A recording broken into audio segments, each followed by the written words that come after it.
Well, welcome back to the podcast, guys. I believe it's episode 15. If not, it's 16. But welcome Or back. 17. Or 17. We're in the teens for sure. We're getting older. And a half. Yeah. And a half. It's something and a half. It's like 15 and a half or 16 and a half. Yeah. We had that 'Cause we Black had Widow. the half. And then I think That Black we have Widow. at least 2 other half ones recorded that are not posted. Regardless, I'm Tom. Welcome back to the Off Topic Podcast. If you would like to connect with me, you can find me on Twitter at tsteinman13. I'm joined today by Chris. Hello, yes, you can find me on Twitter at Bag1982 and also on Facebook as well. You can also find me there. And also, our third member, Zach. Hey, I'm Zach Krieger. You can find me on Twitter, MCU Zach Crew, KRU. And my name is spelled with a CH as well, not ZK or CK. But yeah, I have 2 Facebook accounts, so don't follow me there. Find me on MCU Fans Assemble Facebook group. And it's Friday for us, so we are all having a beer during this podcast. You can't see me holding mine up, but mine's a Lakefront Brewery product because I work there, and I have to rep them, and I don't have to pay for advertisement. This is not a paid sponsor, believe us. Yeah. Nor is this financial advice. But, like, maybe. Yeah, you know, if you ever find yourself in Wisconsin. I mean, not a bad idea. Yeah. Ooh, I should talk to my work. Be like, hey, I'll give Lakefront Brewery a shout out. Throw me a extra case of beer. Or, just one? Sponsor us, maybe. You know. Yeah, that's not a bad idea. I'd be okay with that. Just have that like too. Over all the channel pictures. Oh, dude, for real. Lakefront. And maybe we get some ad space finally, so you know, finally get paid for this. That'd be awesome. That'd be perfect. Kind of down some money with this, with all the pictures, you know. Yeah. Like guys, we lose money doing this podcast. Yeah, we don't make anything. I think I actually have lost like a decent amount of money. I mean, mind you, sorry guys, off topic right from the start here. We aren't even talking about Marvel, but like, I mean, like just recently I bought a new PC, like completely new, everything. I got a new mic. Thankfully, the camera actually someone was letting me use. Like, yeah, it's a lot of money to actually really set it up. I mean, mind you, the PC is also a little side thing for me because, you know, I like my games. So. Well, yeah, my PC, like my actual desktop PC is down. I had to purchase a Chromebook for $350 for this because I was using my dad's. And I actually figured out what happened to my camera. I was supposed to get one in the mail. Well, I had living situation, whatever. I never changed my address. It got sent to the old place, and it got sent back to Amazon. So I got refunded, but yeah, I have to do that process all over again now. Oh, damn. So, so if you're thinking of starting a podcast, yeah, it's an investment. Maybe save some money, and all of the intro reels and pictures we have, which actually I still never paid for the thumbnail yet. I gotta. We'll edit that out. It's okay. Yeah. Sorry, Rob. It's amazing work if you're watching this, Rob. Like, absolutely amazing. Thank you, Tom. Great work. But this week, we are not going to be talking about computers and the affordability of podcasting. No, we will be talking. No, we're going to talk about Bitcoin. Oh no, sorry. No, Dogecoin. Dogecoin. Yeah. No. This will be our top 5 villains and heroes. So we might not actually get through our top 5. We might just maybe, I don't know. Have we figured out if we're going to start from the top or bottom of the list yet? I feel like that should be, maybe that should have been where we start. We should start at the top, and we discussed this off recording, so just anyone listening, I misunderstood. I spent time into the top hero and the top villain and did nothing with the other 4 of each. So We should start at the top if you guys are Okay, cool yeah, with no, that. We'll start at the top. We'll start at the top. I But mean, do you want to start first, Zach? I was about to say that. Yeah. I'm gonna try. Tom, you might have to edit some dead silence No, during no, this that's okay. recording, because when I was writing this for my hero, Hmm. like, yeah, I had some help from a YouTube channel, so I kind of followed through there, and like halfway through like the YouTube thing, it's like there's shit that could have easily went with something at the beginning of the video that could have correlated. But So they just didn't say it then. yeah, so I tried my best to rearrange that. Okay. But yeah, I can get started right away if you guys want to. Yeah, for sure. Are you gonna do your hero first or your villain first? Hero first, Okay. hero. And I obviously just did mine MCU films based specifically, Hmm. Yeah. not just on who I liked, but or why I liked them, but like the way the actor developed the character, Yeah. and made him into something like real, I guess. Hmm. Uh, so that being said, I think it's kind of obvious. Iron Man, Yeah. Tony Stark, Robert Downey Jr.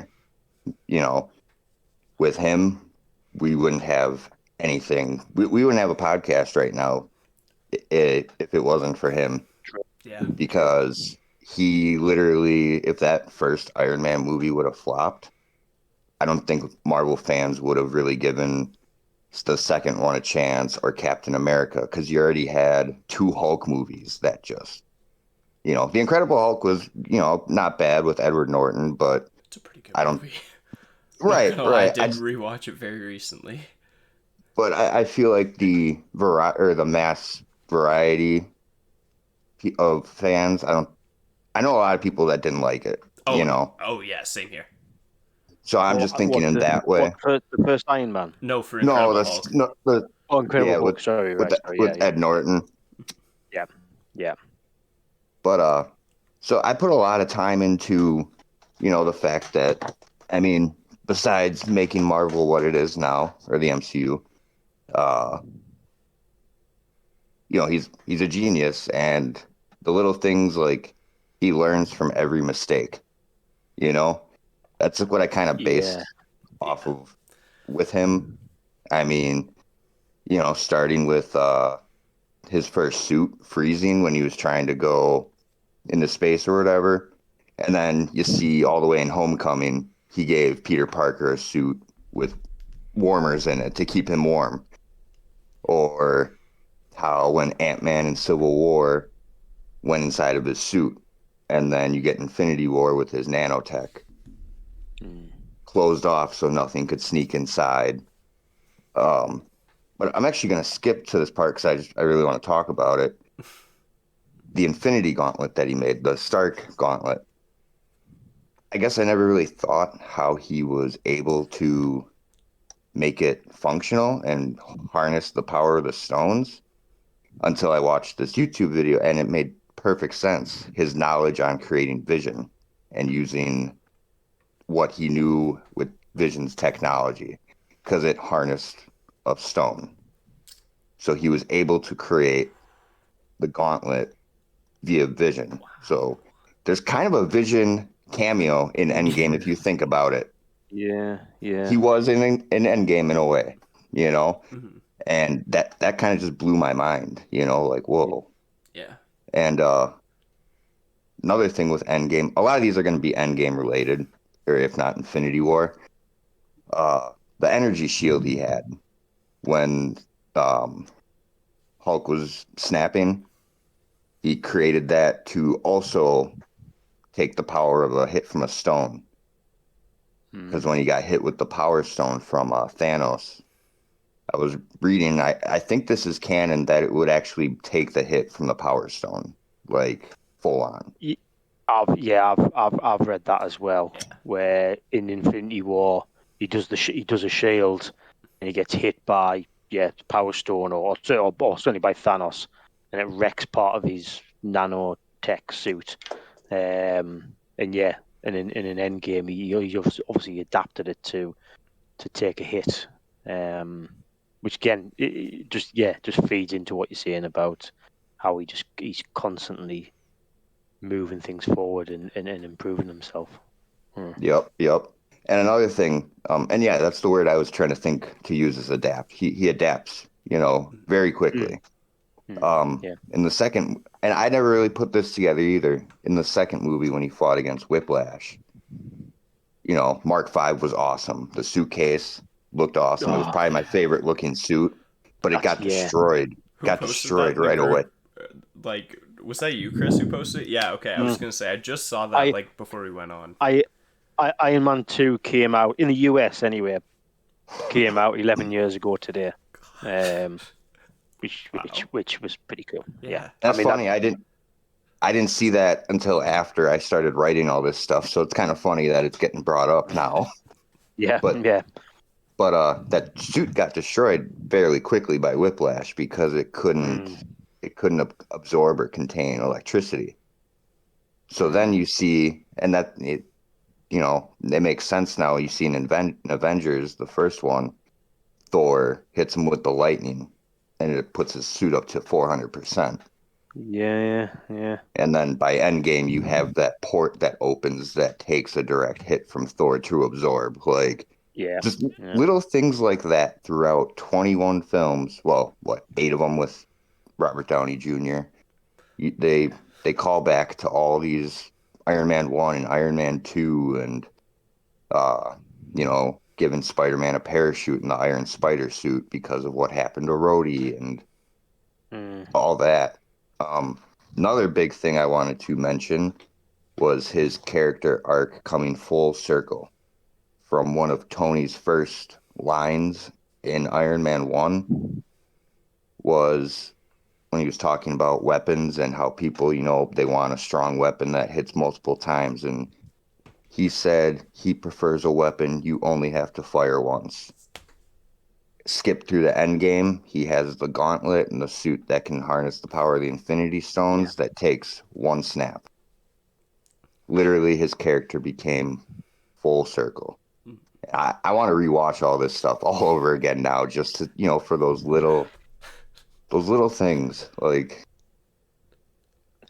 Yeah, I think that's. I mean, I've heard a lot of people sort of saying the want Iron Man to come back and somehow bring him back in a way. You just can't. It's just as you said there, Zach. His story has come full circle from where he started, and the stuff he's gone through. Civil War being Iron Man 3 being a big part, Civil War being a big part. I'm naming just them two, but most of the films progressed him in a way, but them two in particular, I would say, and then finishing off with Endgame, just completes his story. So yeah, as much as I'd like to see Downey Jr. back because he is brilliant, I just don't think. Well, one, I don't think we will see it. I don't think they'll bring him back, and two, I don't think we should. Don't think we should see him. No. And that kind of brings. Here, go. And that kind of. I'm sorry. You can go ahead. No. That's pretty much all I wanted to say. I completely agree with that. I've seen it all over Twitter. There's people putting billboards up. It's he had literally probably one of the most perfect arcs you could have over this long. Just let the guy rest. 10, 15 years down the line when they decide to do Secret Wars or something, maybe Tony gets pulled back from right before Endgame or something and he has to fight on Battleworld. And they do it like that. Yeah. I think that's what's going to happen, but it will not be anytime soon. No. Right. And that kind of brings me to the next thing I wanted to bring up is, I don't think his arc is completely done, but it'll be without Robert Downey Jr. reprising the role. So they can't overdo it. Yeah. It'll be his knowledge. It'll be his knowledge. Because another thing with comparison where he learns from is, Howard Stark. I think it was Iron Man 2. Sees an old video where he's talking and he says, everyone here has limited time. So Tony, instead of keeping all of his technology and things a secret, he decides to share it. He gives S.H.I.E.L.D. a bunch of his technology. Spider-Man, he basically, lays up for the next hero to run in line. And which actually, I want to bring up a couple more things, and then the ending of my Tony Stark thing I want to bring up, which actually could spark up a discussion, and we can get really off topic then. Perfect. So I'm gonna save that. I'm gonna save that for the end. Okay. Just a couple quick little ones. Iron Man 2, Ivan tells Tony, and we all know this one: if you can make God bleed, people will cease to believe in him. Breaks open Thanos just to show him, like, hey, I can kill you. Enter Loki, quote, you will never be a god. And just little things. The Mark V suit formed slow, so the Mark 7 in Avengers was able to shoot out to him, but then, with the sensor and hitting his watch correctly, it was a nick of the hair that, Stark could have died and hit the ground. Yeah. So then you get the, what is it? Iron Man 3, the suit that he can call to piece by piece comes to him. That's still faulty. And then he obviously removes the arc reactor, and now he's got the nano suit that he just carries with him. What is it? He also learns too, so some of his knowledge goes against him. Obviously, Ivan again. A lot has to do with Iron Man 2, where he takes Tony's tech and, says turn it to drones, make it better. So Stark sees that, it's not his technology that's important, but more important is the person using that technology. So then come Homecoming, that's when he has that talk with Peter, saying if you're nothing without the suit, you don't deserve it. Little stuff like that. Yeah. Thought there was one more thing I wanted to bring up. I'm trying to look for it.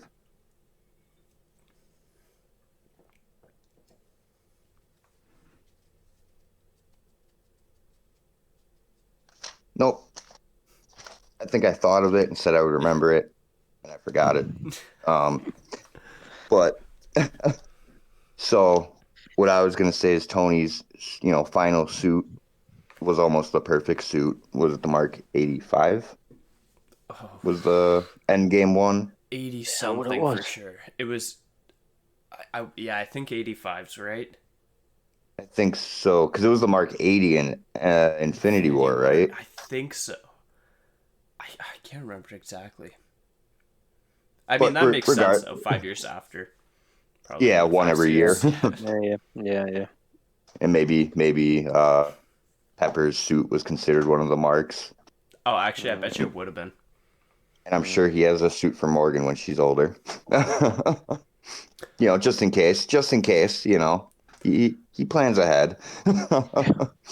But no, so Tony's suit had one flaw, and that it was used to only be worn once.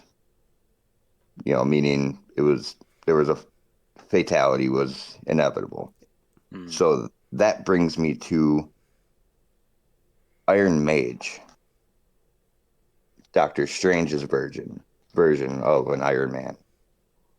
Meaning, maybe part of the multiverse, that could be one of the scenes where he gains that technology to make that suit better and not have only one run with it, which I personally believe, and this is where we could discuss it if we think so or not, or if you guys do. I personally believe that technology is going to be a key part in the I think it's Shang-Chi. Simu Liu. Shang-Chi. Yeah, I think. Let me check again. He posted the proper pronunciation. But it would make sense with the 10 rings. If that suit could already harness the power of Infinity Stones, why wouldn't they want that technology to harness the 10 rings? Yeah. What, the nanotech? Yeah. Yep. The nanotech. Yeah. Okay. Yeah, because although we've seen obviously in Far From Home, Peter get a certain level of his technology, but you're right, the nanotech is fairly advanced, and it's not really been picked up on since. Not that there's been that many films since, but right. Yeah, it's interesting. And that one, I feel like Tony really, you know, I'm sure he has shared his knowledge and like, everything about it with somebody, but not everybody, because I'm sure he knows that kind of technology in the wrong hands, we've seen in Age of Ultron, uh, can be catastrophic. Yeah. And Yeah. I mean, I think it would be a great way, and like that's why I said I don't think his story arc in a way is over. I think that would be a great way to bring it back. Would be either the Ten Rings thing, or even just Doctor Strange wearing the Iron Mage suit. That either one of those, I'd be very okay with. I think I'm personally gonna have to lean in the route of the Shang-Chi. Yeah, Simu Liu posted something for Asian Heritage Month, saying like just honestly just listing like the proper pronunciation of it. It is Shang-Chi. Okay. I honestly did not know that until the tweet. I had thought it was Shang-Chi the whole time. My bad. Yeah. Shang-Chi. Yeah. That's No. I thought it was Shang-Chi, and that's why I didn't say anything. That's why I was like stopping before No, it. no, Like, you're all good. somebody please, Shang-Chi. Well, yeah. somebody please jump in and correct me. Yeah. But anyways, like I do think I do think Iron Man's tech is going to be involved somewhat with that movie specifically because maybe not the sorry, maybe not the suit. I was gonna say maybe not the suit, but just in general, you know something with Tony. the way it's used and the way that harnesses its power I or just Surely power there of has foreign objects. surely there has to be some connection with the. I mean, I don't know. Has it been confirmed that the Mandarin's yeah, going to be in it? he is. Again, said this before on the podcast. Not a comic book fan. Sorry, not a comic book reader. Not necessarily, Yeah. but the only connections I know is what I've read about following Iron Man 3. And obviously the big kickoff that there was from a lot of hardcore fans or hardcore comic fans from that. So makes me assume that there has to be some connection or some hint or some link with Iron Man in the Shang-Chi film. Surely, And I'm in yeah. the exact same boat because like at least in my opinion, I think the Mandarin is easily Iron Man's biggest villain. Like, and it's not even close. Like, Yeah. Yeah. there should be a connection, and there Were, really were, has been the whole time through the MCU when we've seen the Ten Rings too. So were you therefore disappointed in Iron Man 3? Or that twist in Iron Man 3, should we say? I think I'm Or were more you not bothered? disappointed that Ben Kingsley wasn't actually the real Mandarin Right. because he did such a good Right. job of it. Yeah. It wasn't Okay, even the that's fair fact that enough. they were like, "Oh, the Mandarin's Aldrich Killian." To be honest, the thing I'm most upset with about that movie is what they did with AIM, because that's not AIM at all. Right. Oh, that part pains me. But like, yeah, no, the other part I kind of easily looked over it for the most Yeah. part. But like, Yeah. Okay. by the time I really started to look into it, like the All Hail the King had been released, where they're like, oh, there is a real Mandarin. So, and that's another thing. All Hail the King ends with Ben Kingsley being taken out of prison by the Ten Rings agent. See, I've never seen that. And oh, you should. It's really good. know. It's only like 14 minutes on it. 14 minutes long, I think. It was on I watched it on Daily Motion. But like I think it's a part of the Thor the Dark World Blu-ray or something like that. Yeah. And it was released with that cuz I guess Agent Carter was released with Captain America. Did the Dark World come? Oh, did Dark World did come out after Iron Man 3? Yeah. Yeah. Sorry. I mean, honestly, I kind of forget about that sometimes. Because Well, I do forget Iron Man 3 is literally right after the Avengers, pretty much. Yep. Yeah, it plays right into it, doesn't it? I've literally, when you were talking, Zach, I brought up when the films came out in order, and I honestly thought Iron Man 2 came after Thor and the first Avenger, but it didn't. It was literally Iron Man, Incredible Hulk, then Iron Man 2, which probably makes sense because that was the big thing at the time, wasn't it? The Iron Man. So Okay. Yeah. Well, I mean, should we do our heroes now, Chris? well, Yeah. I think I just need to admit that Iron Man isn't in my top 5. Same here. Oh, Podcast right. over. No, I'm just kidding. I'm kidding. No, Sorry. and I'm actually happy about that because I was worried that our top 5 like might be similar, and that's Well, why I went this, so like I yeah, what I said about Iron Man, I have like probably 20 more lines on a paper written. yeah, So, yeah. but It's the thing is though, when I started, I mean, for anyone who's listening, I asked them to try and pick their top 5 MCU, just from the films, because that narrows it down a little bit. Not from the comics, but even just from the films, try and pick your top 5, because I sat there thinking, well, how do I even do this for a start? It's just, and I'll be honest, Iron Man just kept popping into my head because probably just because what you've said, Zach, everything you've just said, I can't disagree with. Yes, Robert Downey Jr., Iron Man, just everything is that he is the MCU. But yet the reason I didn't put him in my top 5 is because I like others better. It literally came down to who do I actually like. When I think about it, when I just think about it as pure as that, who do I like?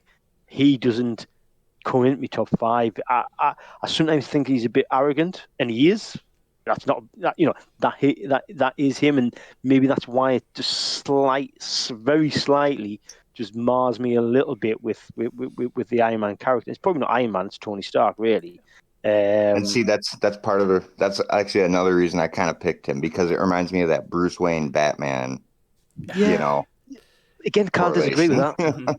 Yeah, I can't disagree with that at all. It makes for good comedy, and that's why like even when I was a kid, Iron Man, I loved him. Like, Yeah, dressed up yeah, as him when I was like 6 or 7 or something, like yeah. No, well, actually, that probably feeds into well, the hero I've put as number 1.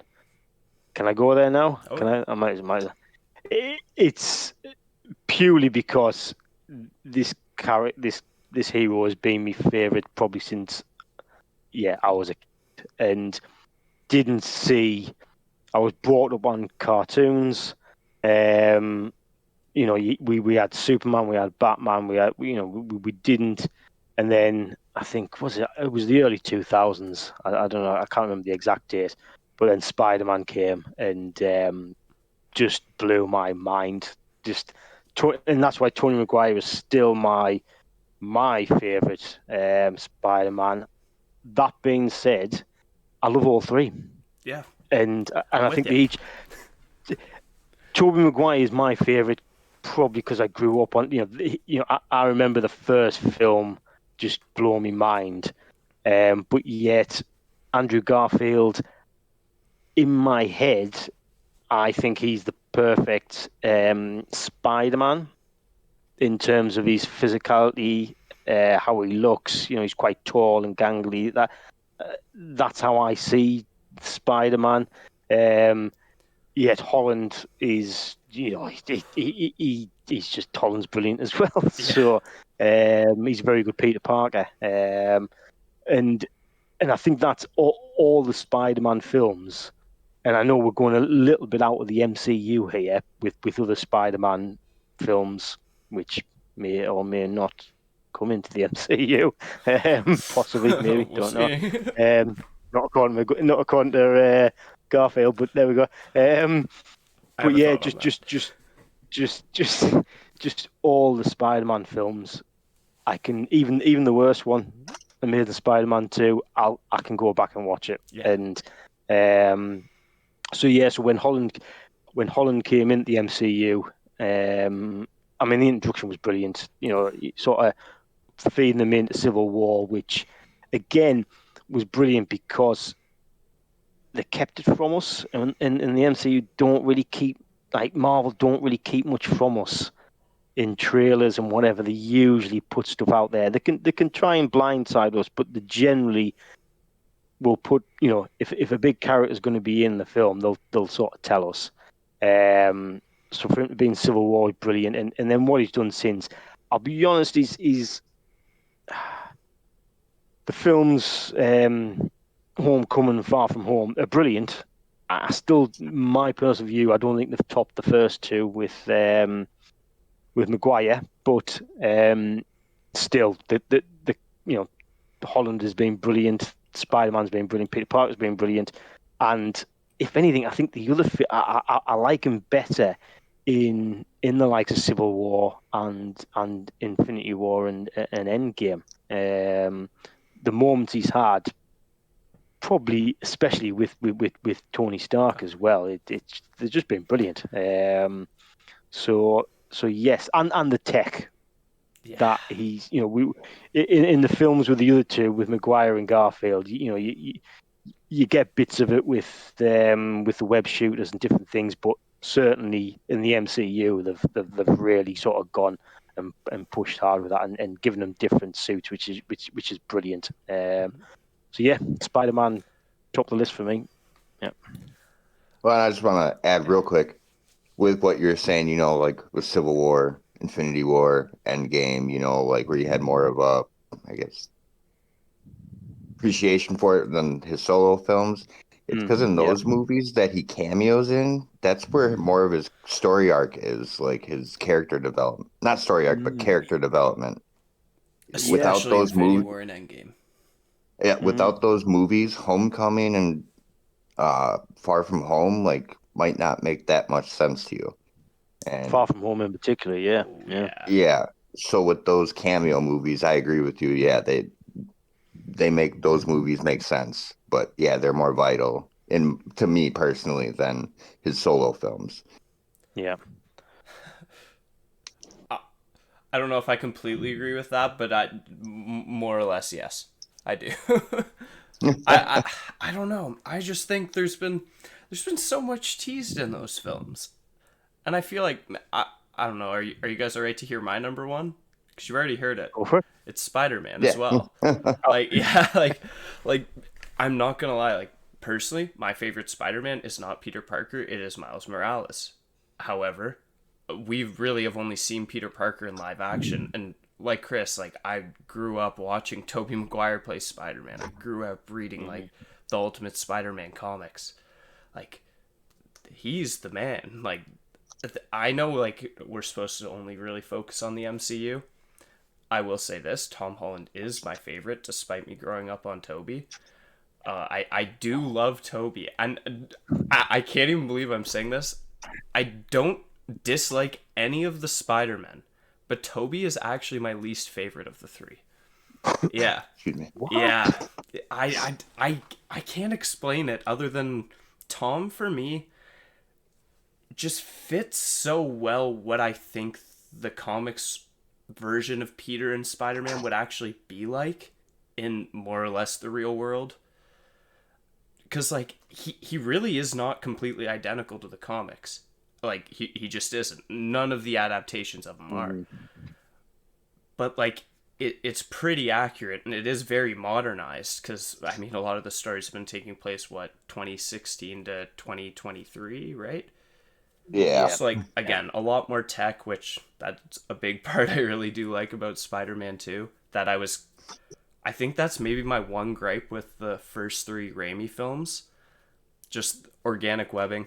I don't know why. Yeah. Yeah, I didn't like that. I wasn't a big fan. See, is this it didn't bother me, but I'm not a comic book fan. So I get, if you're a comic book fan, that'd be like, oh yeah.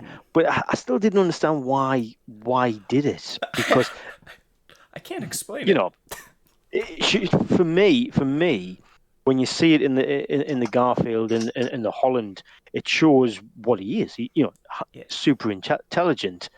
He can create these. He can create this sort of material or whatever it is. The web shooters and the webs. To me, it would just be an easy thing to show how intelligent he is. Yeah. But yeah, Raimi decided not to. I don't know. Yeah. Baffles me that. Yeah, same here, honestly. I never quite. I mean, I assume he probably wanted it to be different from the comics because, mind you, that was a very different time for how comics were looked at compared to movies. Whereas, like, I'm trying to think, it was Batman '89 was the big one where they're like, oh, superhero movies, and then there was Batman and Robin or Batman Forever, one of the Schumacher ones that was just terrible, and basically, one killed Batman until Nolan, and two almost killed superhero movies in general. You're talking about Clooney as Batman, right? Yeah. Yeah. Was it two that Joel Schumacher directed, or is it just the one? It was two. Clooney, I think, did two Batman of them. And Robin. Yeah. Okay. Kilmer. Yeah. Kilmer. Oh yeah, it was did Kilmer, Val Kilmer then. first. Batman Forever. Yeah. Val Kilmer, I liked more, but Clooney, giving Batman suit nipples, like, come on. So there was a lot. There was a lot wrong with that one. Yeah. Sorry, I kind of got off track, but like after the Abomination, that was that, and then to see the resurgence of superhero characters in movies, like even hearing stuff about the original X-Men and the original Spider-Man trilogies, like they weren't allowed to read comics on set. They were like hidden from them. Kevin Feige had to sneak comics to people on the set of X-Men and Spider-Man so they'd know like more about their character. And like obviously that's a long time before Kevin Feige was with Marvel, like studios proper, but yeah, like he was doing that, and like it shocks me how much it's changed. Whereas now we'd see like Brie Larson, for example, when she got cast, like the majority of the pictures she was posting was her reading her Captain Marvel comics, going like, "Oh, I got homework." It's like, I think Benedict Cumberbatch too. They said they made him read so many different comics, like, a few of them, but and then he kept reading them.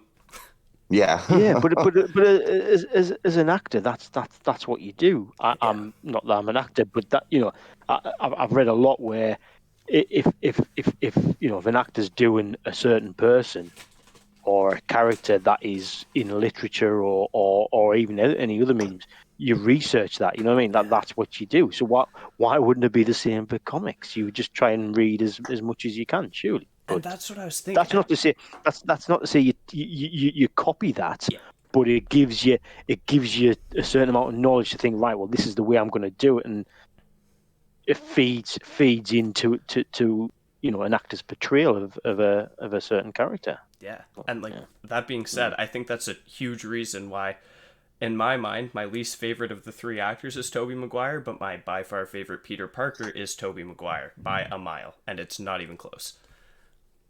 I have a really weird ranking system with Spider-Man. I like to rank the best Peter Parker, the best like Spider-Man, and then the best of both. Tom's the best of both in my opinion. Andrew's an amazing Spider-Man.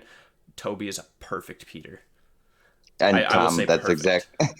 I actually rank them the same exact way, and the same way you did. Like, that's how I've always, as soon as Tom Holland came in the mix, that's how I ranked them. And when I was, when the Raimi films first came out, like, I liked them, but like I couldn't get with Tobey Maguire for a while, just because it was like 25-year-old playing 17-year-old, 17-year-old, 16-year-old. But I mean, now that I'm past that, it's like, okay, he does look the age compared to like generations now. You got teenagers looking like, shit, are you 21? Like, or well, I mean, Tom Holland's a perfect example. Like, he could literally pass for 16. Yeah, exactly. Yeah. Isn't he like 20? Isn't he like 24, 25? Yeah.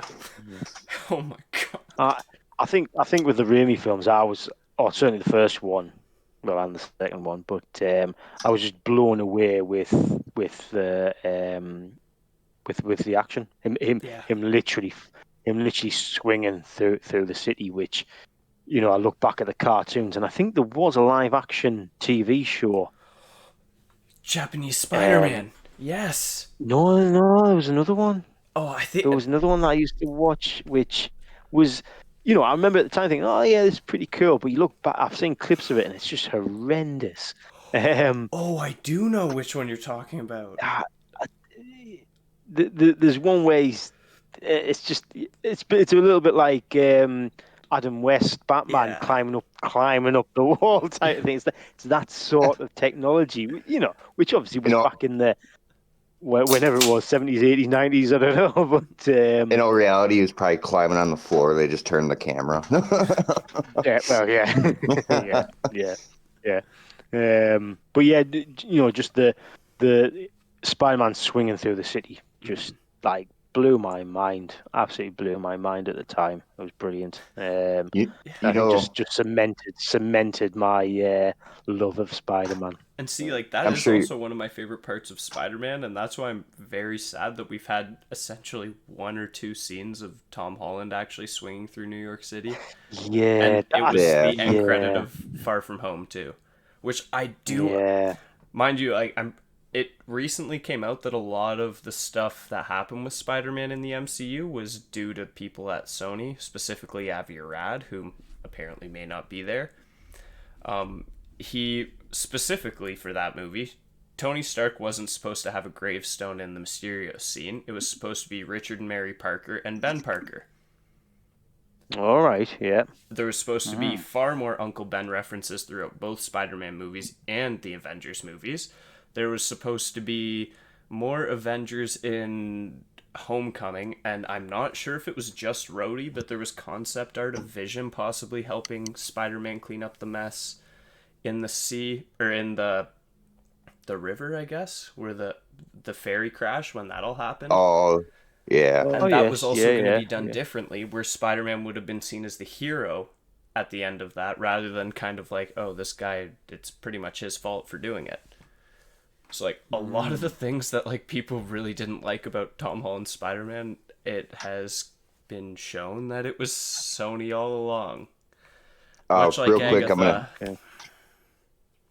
I'm gonna Sorry, Seth. sneak in real quick. I'm gonna sneak in real quick since you brought up the ferry, and bring up my top hero.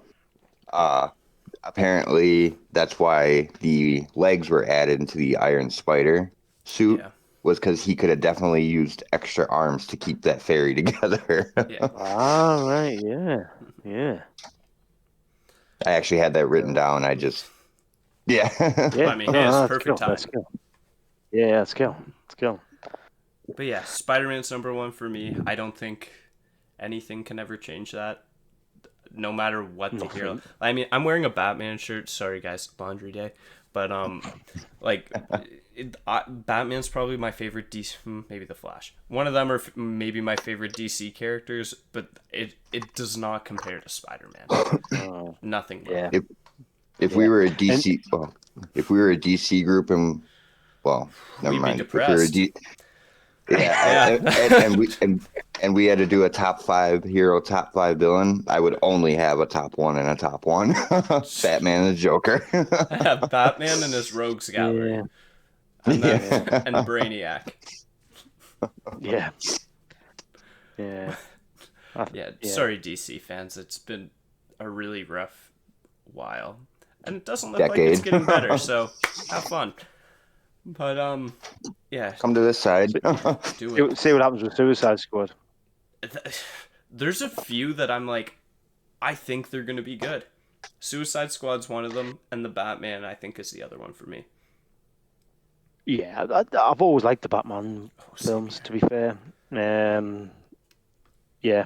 So yeah. Let's get back on topic. Yeah, we don't really, yeah. We don't need to go to a different universe altogether. No. Okay. There's probably gonna have been a cut by this point, but do you guys have anything else you wanted to add on Spider-Man though, or Iron Man? I could probably talk for a long time. Well, both actually, but I think because I'd written down a little few things around Spider-Man and the films that I like, but I also noted Miles Morales as well, and in the Spider-Verse. I think that's worth mentioning because it's a brilliant film, and I understand there's a sequel being it's in production next year. It's coming I don't know. Yeah, brilliant. Can't wait for that. Me neither. That's So hyped. that's the film. That's the film that we need, or I think we should have Maguire or Garfield or even Holland or even all three. Mm-hmm.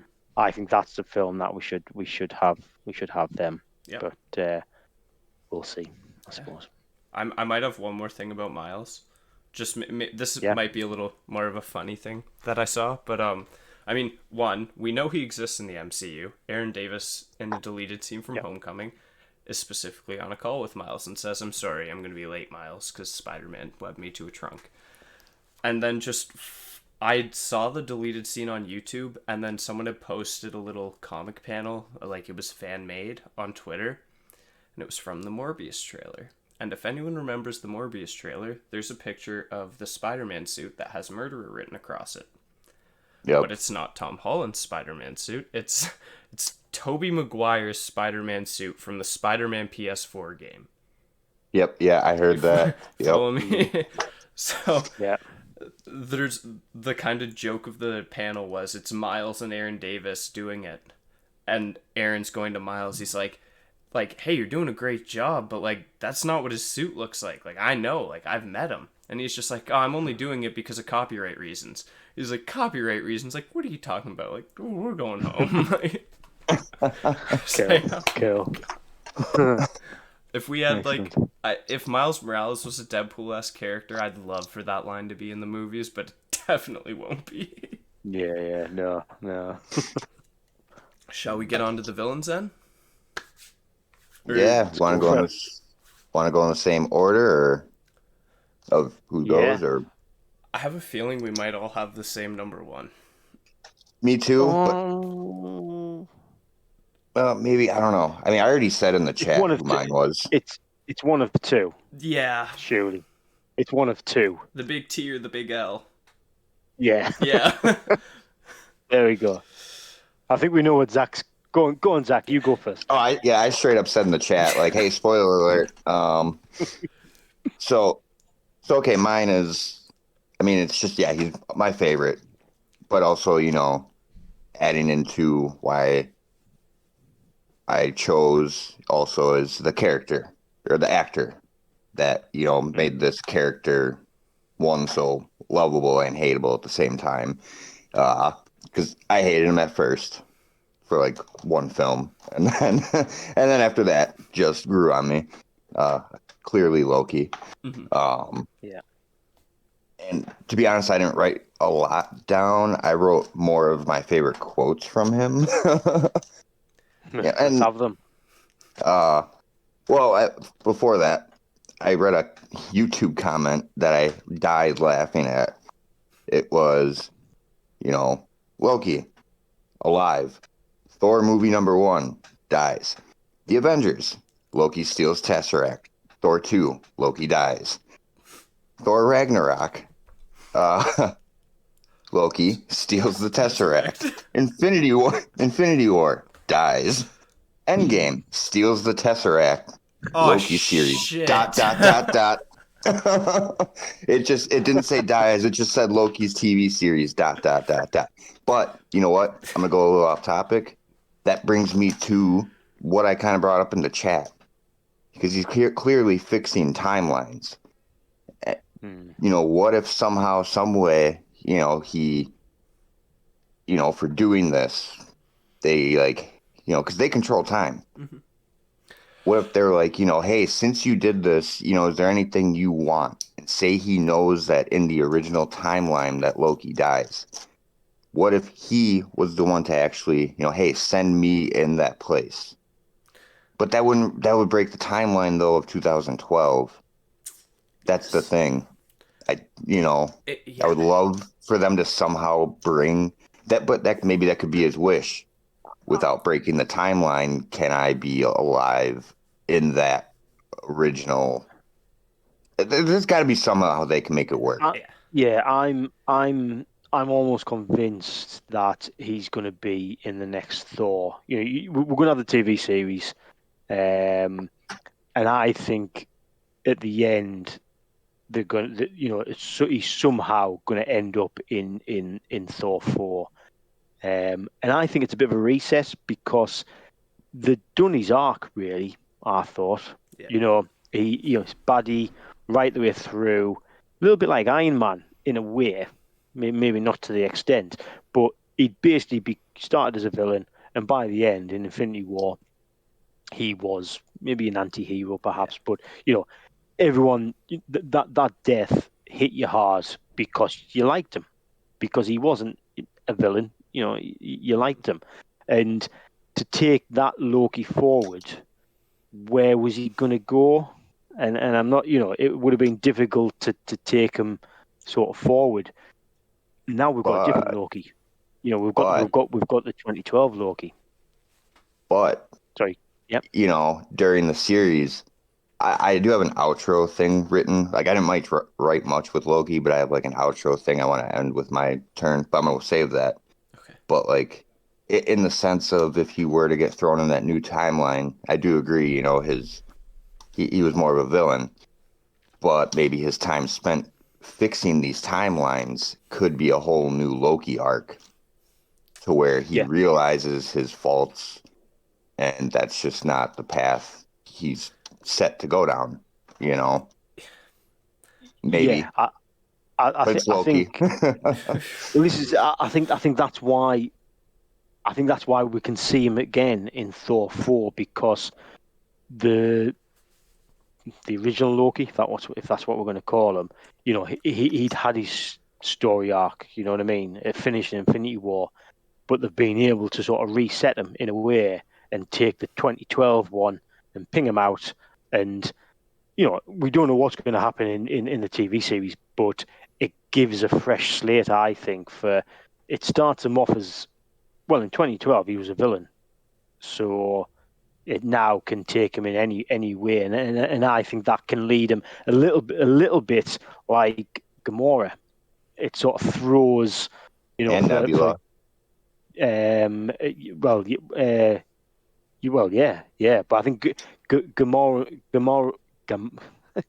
in particular, because we've got that's not the 2012 one. Well, whatever, 2014. Yeah, 2014. 2014 Gamora. Before she sort of met Quill Quill and and all had that them. relationship.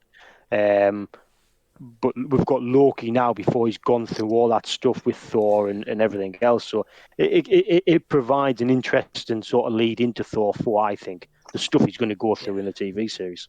It's kind of funny how you said, that, yeah, Loki's kind of getting reset. Well, he deserves it. Thor got reset. They redid his character essentially, and he has a clean slate now. Hey, let's do the same for Loki. I don't think they expected everyone. Maybe they did, to love Loki as much as they did. I mean, I'll tell you right now, I don't think they did. no. Specifically I don't think because of how it's influenced comics. Their idea for Infinity War with killing him, I think that was added, pretty late in their. Because, I mean, obviously they had the idea to do Infinity War long before it was announced. But, like, throwing Loki's death in there, like, that dramatic, it was it was a sad moment, Yeah, and It was a bit. Sorry, Chris? I was just say that is one of the best starts to a film. Certainly, best start to an MCU film. It just completely shocked you. Oh yeah. Like, yep, this movie is gonna, this movie's gonna be full of surprises, and here's one in the first 5 minutes. And yeah, yeah. I don't want to say I felt like that was shock value, because to an extent it definitely was, and the Russos know that. Yeah. Oh yeah. But I do think that's, like you guys were saying, like that's the perfect conclusion to his arc. Similar to Tony, like unfortunately Loki's not victorious in this one. But that would make sense, because a lot of the times when Loki's actually became victorious, it's been through him manipulating and deceiving other people. So to see him the one time where he tries to do the right thing, and unfortunately for all of us, he doesn't come out of it. Like that, I feel like that hits home a lot too. And I honestly, for that reason, like that's why I'm super skeptical of them, or of maybe not of them, of the idea that maybe the Loki series Loki would have taken the place of that Loki. Like, I definitely understand the theory. Like, I get that. I really do. Because it makes a ton of sense. Like, this Loki could see this other Loki and be like, oh, wow, like, he got to live like that. He realized his wrongs. He became a good person. He died doing what was right. That makes sense. But I just feel like, similarly with bringing back Tony Stark, like, it just kind of lessens the actual effect of their death. Like, it just almost has no worth after that. Yeah. And that the whole Kind of thing... bringing. Sorry? I was gonna say, like, kind of bringing Black Widow back as well. Yeah. Yeah. And that, You know? like, and if that's how the Black Widow movie ends, like, I don't think I'm going to be too happy with that, personally. And Right. honestly, I do not think that's how it's going to end, because, like, Florence Pugh has been spotted on the Hawkeye set. Shh. But, yeah. So... I mean, don't get me wrong. I would love if they didn't go the route of, bringing him back. I would be okay with, say Doctor Strange messes up in the multiverse and creates more timelines. Boom, we get a Loki series 2 that he has to go fix more timelines because he did hopefully a good job in the first series, I'd be okay if they created, he was like in the background, like nobody knew he existed, fixing these timelines, the unsung hero, I think it would be. I think they have confirmed there's going to be a season 2. Okay. See, if they go that route, I think. Right. If they go that route, that he's just going to be a TV series and just fixing alternate timelines, then don't throw him in Thor 4. I'd be okay with that. Yeah. As long as this series does well, but by the looks of the trailers, I think it's going to be my favorite Disney Plus series so far. We'll see. I don't want to say anything. I don't want to say anything before it airs, but it's going to take a lot to beat WandaVision for me. But I'm not disagreeing with you. I was going to say, I have a quick question. What is your favorite series so far out of the two? So, Chris, is yours WandaVision? Yeah. Easy. I don't know. I really don't know. I think it might be Falcon and Winter Soldier for me. Oh, really? Yeah. Oh, right. And I don't know if it's just because how perfectly they got Sam's suit or not, but that's a huge factor of it. I say WandaVision right now, but in 2 years, 3 years, it could change. It all depends on the development of the movies and what the foundations they laid. If we see other things pop up to where you go back and watch the series, like, they hinted at, Dark Avengers in this or Thunderbolts, and now we have them. Then it's going to be like, okay, but if we get like Mephisto or something in the future, and it's like it was hinted somehow in WandaVision, But was it? It's right, but I mean, I'm just saying like something along those lines. I just wanted to say Mephisto because that's the best. That's the perfect one to do. Yeah. I'm sorry, I don't remember their name, but that post I made like last week about like, who do you think Sharon was talking to at the end of the season finale? And somebody commented like, "Oh, I want to say Mephisto, but I won't." And they started talking more and more like, "Nope, it's Mephisto." Like, maybe she was talking Keeper. Ooh, fucking Beekeeper, better term at some point. If he doesn't, Feige, these hands, we have said from the start, they're coming. Fucking don't think it's gonna happen. Oh no! I'm wondering, like, was that the part of the secret cut episode that like we didn't get to see, like, along with the Doctor Strange scene that Feige confirmed was part of the show and they cut? Yeah. No, it wasn't the Beekeeper she was talking to. The season finale of Loki will end with him crawling through the sewer into Westview. And he'll just be like, shit. Yeah. Because, I mean, she's alternate. She's, in a way, alternating reality. Yeah. 100%. I mean, it's not that. It's less far-fetched than saying Mephisto. So. Yeah, that's you're not wrong. True. Like, so I'm just going to say a few of my... Right. No, for real. So I'm just gonna say a few of my main quotes from Quotes. Loki.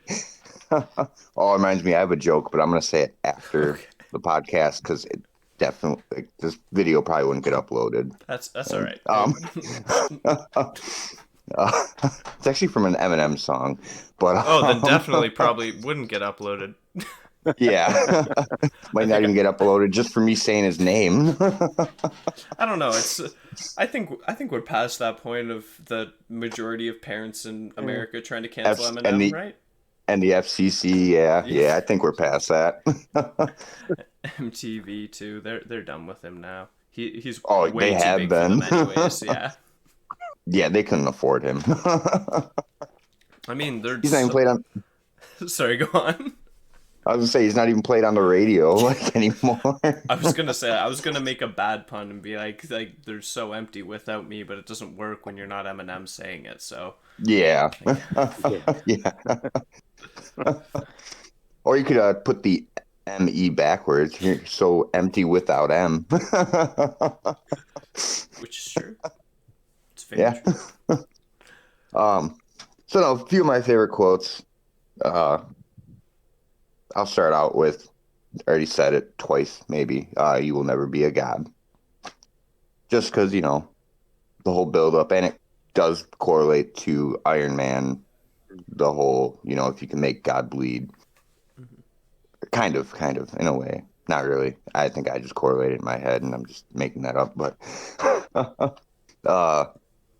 so I'm not going to go in depth with like the whole conversations, but we're not doing get help. Twice he says that. Says it in the elevator, and then near the end of Ragnarok when Thor's like, I already hit her with the biggest lightning in history, and she's still walking. He turns to Thor. We're not doing get help again. Brilliant. Absolutely brilliant. The callback to the Avengers. We have a Hulk, of course. Yeah. Funny one.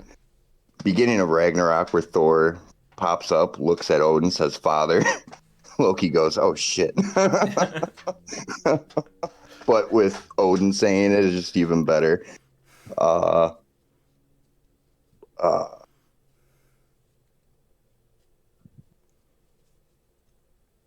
I've been falling for 30 minutes. I forgot about that one.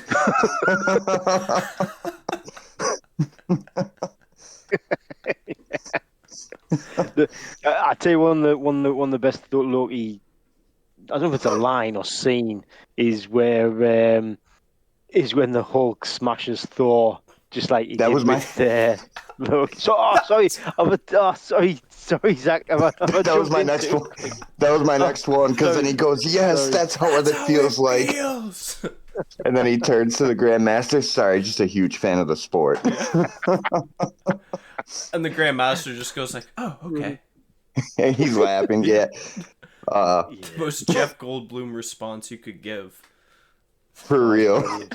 Brilliant. Oh yeah. More funny ones where he tries to use the scepter on Tony and saying this usually works. And then that sexual innuendo joke from Tony. Well, 4 out of 5 times. Yeah.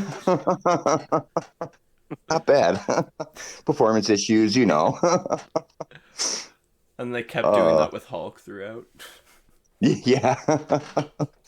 I have like 2 more funnier ones.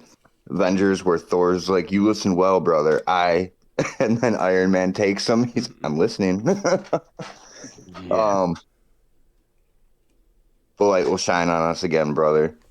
That one more sad. But and this wasn't really a line, but when Thor awakens his powers in Ragnarok without Mjolnir, I think I said that right.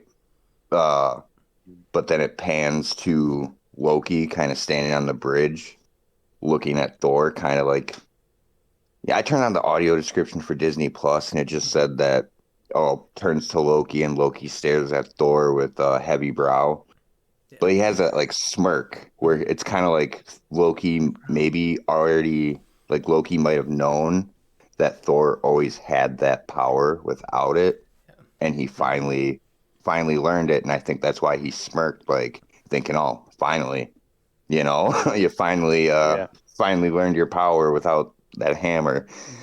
So then I'm just gonna end it with make sure I didn't have any other funnier quotes or big ones. Yep, nope, but yeah, we all love Loki. Almost every villain almost every villain in the MCU is killed off or disabled. Talking about you, Ultron. Plus, I can't read my handwriting. Loki has been built up to be kind of an anti-hero. And now with the Loki series coming out soon, he may just be a full-on hero now. But come on, that's not the Loki we love. No. And that's all I wrote about him. I didn't go as depth with him as I did Iron Man, but yeah, it can't disagree with anything you've said there. To be honest, Loki is not my number one, but he was very close. I'll be honest; it could quite easily have been number one if I decided on a different day. But yeah, I mean the Loki TV series, massively looking forward to. Probably more than I did with WandaVision. I think I was looking forward to WandaVision just because it was the first or just the first Marvel thing for a while. Yeah. Originally it wasn't supposed to be. No.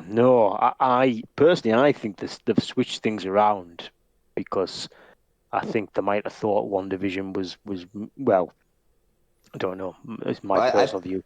I thought it was because they were done completely filming with it before they had to go back and finish some things up with Falcon and Winter Soldier. That might have been it. Maybe, I don't know. Like they kind of had it in the bank, like already waiting to be released. Yeah, I think that's why they tried to do that. But originally, the whole thing they wanted to do was not release Falcon and Winter Soldier before Black Widow.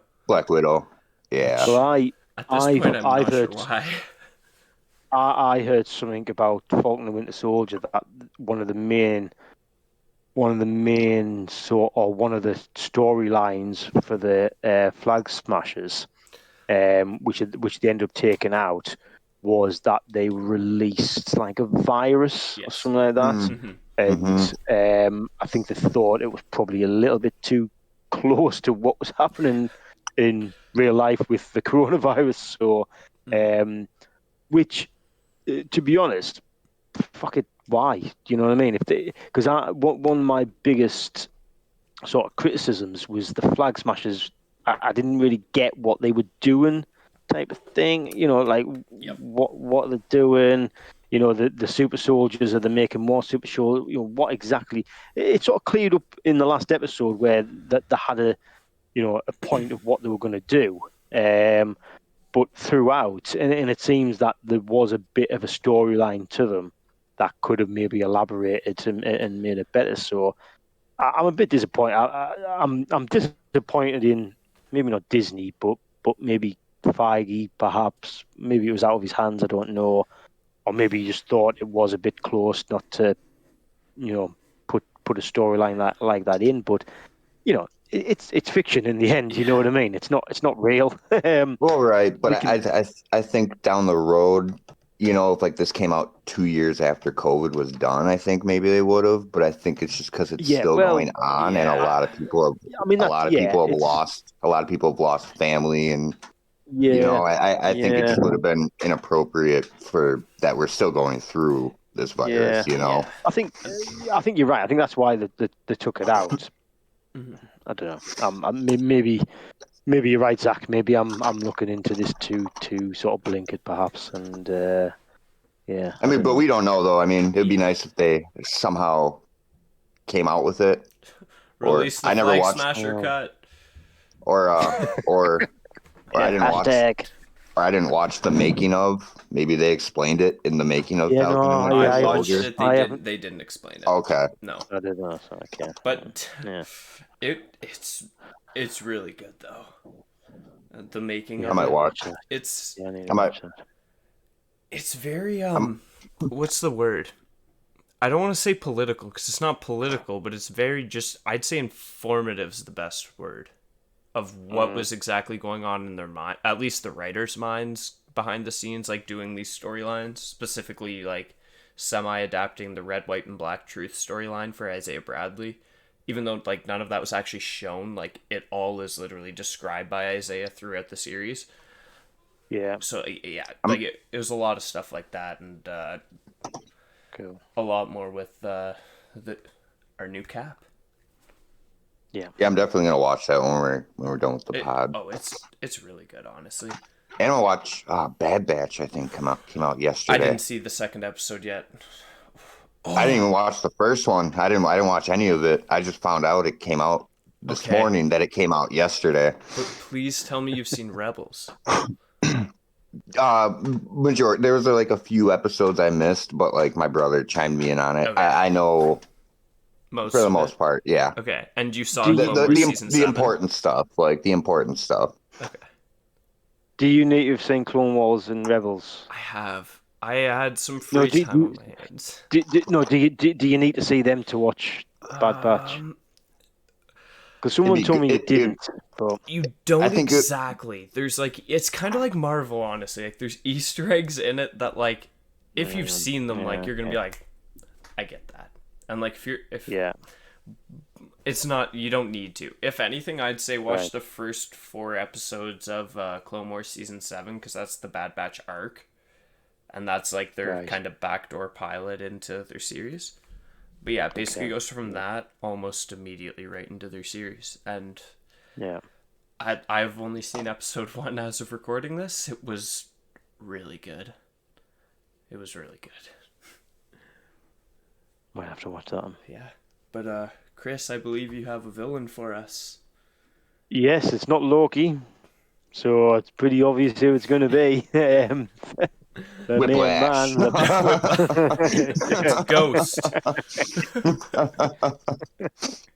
Yeah, it's Thanos. I mean, it was close, to be honest, between Thanos and Loki. In the end, for me, top 5 for villains, I basically just sort of put down to who I thought were the scariest in terms of how bad they were, how threatening they were in the films, and which I suppose Loki probably doesn't fit into any of that because he's not massively threatening, but he's just a great character, so that's why he was number 2. But Thanos and the rest of my list were purely down to fucking this guy or this this villain is just dangerous. It's he's bad. He's he's not to be messed with, and Thanos in particular. If it's not Loki, it's Thanos, isn't it? I think what probably helped with Thanos in terms of his character is he had a film to himself. Infinity War was his film. It wasn't and it's been described before, and I think it's the right description. He had the hero story in Infinity War. If you look at it, and I think I've said this before in maybe in podcasts previously, that if you flip it and think, well, if you think what he is doing is right, then the hero wins. You know what I mean? He thinks that he needs to cut half of the universe down, and that's what he achieves. He beats his villains are the Avengers, and he beats them. But through that whole film, that's his arc and that's his character. And considering we hadn't seen any of them before, well, we'd seen bits of him, but we didn't really know the character. In one film, we just totally get who he is, what he's about, how dangerous he is, and for me, that's why he's number 1. And helps that there's pretty poor villains in the MCU anyway. So, not a lie.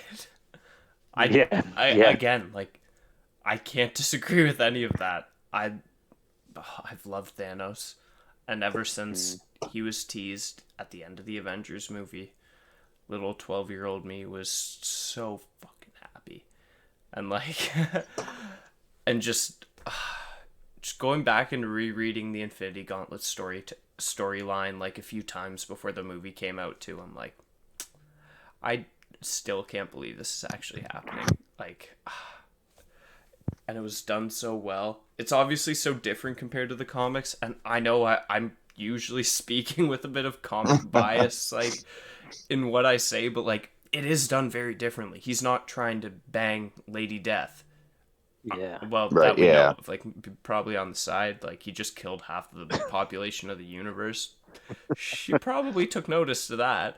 But, like, regardless, like, I think it's a lot better the way his arc is done in Infinity War than the way it was done in the comics, whereas, like, his whole thing was basically to try to impress someone, and in this, it's actually, like, he believes he can Trying save to the help universe. people. Yeah. Mm. And to be Yeah. honest, from even what we've kind of seen from Falcon and the Winter Soldier, it looks like he might have Yeah. actually helped people.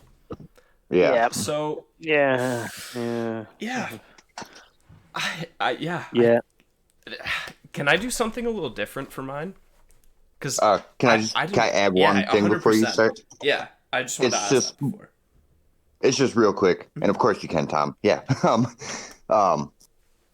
So I was just gonna say, Chris, when you were saying like Loki like was never really a threat, which is very true because the Battle of New York, that Thanos was behind it, and when you look at Loki's eyes, they look just like Hawkeye's, where it's very purple underneath. Wasn't he under the mind control of the scepter once he grabbed it? I think that's... Yeah. See, I've heard a lot of stories about. Yeah, a lot of theories about that. I think it's Loki just looked very like dumb. he just looked very dead in the eyes when he shows up on Earth with Fury and all them. He doesn't look like Loki in any other movie. You know, he just looks very dead in the eyes and Yeah. just stiff I don't- as a board. I don't know. Well, it wouldn't surprise me. You know what I mean? I can see how that could be the storyline that they could go with. But I think it fits the way it happened. That he was at that point in time, he was a bit petulant. You know what I mean? He wasn't happy with Thor. I think he was just I think he was just doing it to lash out probably at Thor and Odin. You know what I mean? To do something a little bit naughty. I don't think it was naughty on a big scale in terms of taking over a planet, but that he's a god. You know what I mean? That to him that's being naughty. I like that. I think the way it played out, I like that better than he was mind controlled. Personally, that's how I like to say it. I But mean, honestly, I'm fine either way, honestly, because if he's mind controlled, that better develops Thanos. But if he's not, then like it just better develops Loki's character. So either way, like we're getting It's a win-win. yeah, Yeah, exactly. So like that's true. That's like true. no matter like because I don't think it's actually being confirmed whether or not he actually was under mind control. I think at this point it's still pretty much theories. Maybe Well, the I don't Loki even series answers it, but I don't know. And I'm not even really saying that like Thanos put him under mind control. Just more or less he was Mind under that Stone, control of the Mind Stone itself. Yeah. But regardless, no matter what it is, he still lost 2 stones at the end of it. And Yeah. Thanos wasn't happy about that. But okay, that's all I wanted to say. So Tom, Thanos isn't your number one, and Thanos Loki's not isn't- your number one. Well, no, okay. Loki is my number one, and Thanos is my number 2. Right. But I figured Yep. since I've had the same number 1 as Chris for the heroes, I've had the same that number 1 as Zach for the villains. I think I want to spice it up. So, although Loki is my true number 1, I think I'm gonna have to change it a bit. I'm gonna put my number 3 pick at my number 1. I think I know who it is. I guarantee Can I- you do. Can I take a guess? Yeah. Oh shit! No, now I'm stuck between 2 people. Okay, guess one of them. We'll see. All right. I was gonna say this one, but I'm gonna switch my last second and say Ultron. Oh no, he's actually not on my list. Okay. Oh, Well, he's on whoever it is, Hella. I'll let you know if it was my original guess. So I'll let you go. All right. It's Zemo Dance, baby. The Baron Oh, Zemo. oh, Oh yeah, like the only. I was gonna say. Yeah, I was Zemo. gonna say. No, I was gonna say Bucky, Winter Soldier. I have him under well- my heroes. Okay, he could go under both Yeah. though. Oh, I will see. Yeah. Yeah. Go on. Sorry. Go on. I think I'll get into it because judging from the time, I don't think we're probably gonna get into where Bucky is on my list, just because it is further down. But I will get into why I put him under hero Okay. and not Right. villain. See, well, see, to me there was Bucky, and then there was And the Winter Soldier. Mhm. Yeah. See, Winter Soldier didn't make me top 5, but he gets an honourable mention. Yes. Him and Yonrog. Yes, actually, that was another one I wanted to Just shout out. Yeah, again, not necessarily, and this goes down into my list of people who I thought were an actual threat, and Winter Soldier I think was an actual threat, but maybe not for the top 5. And Yonrog, I don't think he was an actual threat, but he was just such a pure bastard. So I just thought he was a great character in Captain Marvel in particular, as a sort of a reflection on who Captain Marvel was to what he was. He was just a complete bastard. Yeah. And I thought Jude Law did a brilliant job with him. So yeah. it's a sort of honourable mention of Yonrog just as being a pure bastard, really. Yeah. And you know what? Just for that, fuck you, Hayward. Okay. So there, it's out of the Oh, way. Fuck Hayward. Didn't have Hayward in my top 5. Yeah. He transcends. Yeah, he transcends that. He's in the negatives at that point. Like you go past the top 5, you start going -1. Yeah. That's even higher. Right. It's like golf. Yeah. Yeah, I'm 5 under par for Hayward. Yeah. Yeah. I hit par or under 8. But yeah, I'm gonna have to go with Zemo. So Good there's a choice. few Good reasons choice. why I'll choose this. One is because he's completely different from the comics. And I don't necessarily think that's a good or bad thing. I think it's a unique thing that Marvel decided to do. He's not he more so is in Falcon and the Winter Soldier. You get more into like his lineage that he is a Baron. Like that they weren't just calling him Baron Zemo because he was like, I would like to be treated like royalty. No, he truly is. Like he is a Baron. And like he's the only other person to defeat the Avengers other than Thanos. And he did that while the Avengers were still together by splitting them apart. Yeah. And he didn't even do much. Like not at all. The Avengers did all the work. He just he laid the breadcrumbs for them, and mind you, like he did some very questionable things. And despite how I don't want to say different he was, because I don't actually think he was different in Falcon and the Winter Soldier. I think he wasn't as furious as about the events of Sokovia and everything as he previously was, just kind of seeing how he interacts with Bucky and how he interacts with Sam. Yeah, I'm still confused on where he stands with Bucky, because he's a super soldier. Yeah. Oh, remember he says that when he gets him captured, he said, "I no longer have like a quarrel with you anymore." Wait, yeah. But That's what I don't get. But he I thought Zemo had this just pure hatred or whatever for super soldiers. Like he's totally against it. It's like super soldiers can't exist, and yet he seems to be happy with Bucky. Yeah. But maybe he was happy with Steve as well. Right, he had nothing against. He He had implies nothing. that in Falcon and Winter Soldier too. Yeah. Where like they're Yeah. like, oh, would you like about taking the serum? It's just like it's like, well, the serum didn't affect Steve like that, and he's like, oh, well, there's never been another Steve Rogers, and makes the point to say that like, oh, there never has been. Well, And I think when we did our podcast review, I think we mentioned like that might be why he doesn't have a quarrel with him, because he realizes he's no longer under the brainwash. Maybe. Bucky totally could have been like Rogers if he never got captured.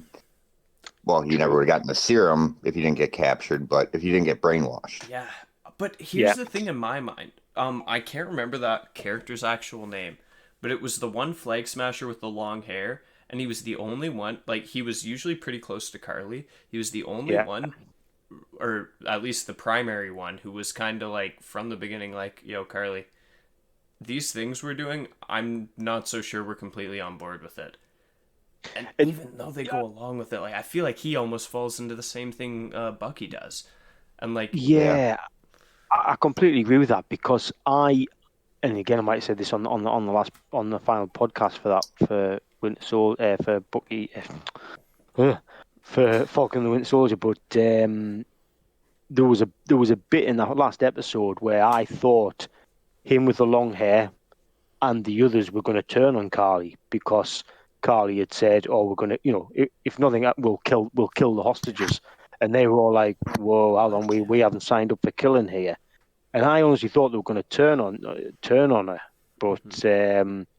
but yeah, I agree. Yeah, it's that the long haired dude in particular There's got to seemed to be a be the moral compass going through it for Carly.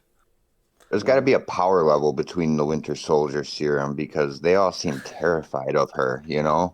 yeah, Yeah, I yeah. I mean, I that's know true. these Winter Soldiers, I know or super soldiers, I know they're stronger than like the serum that went into Bucky and Rogers.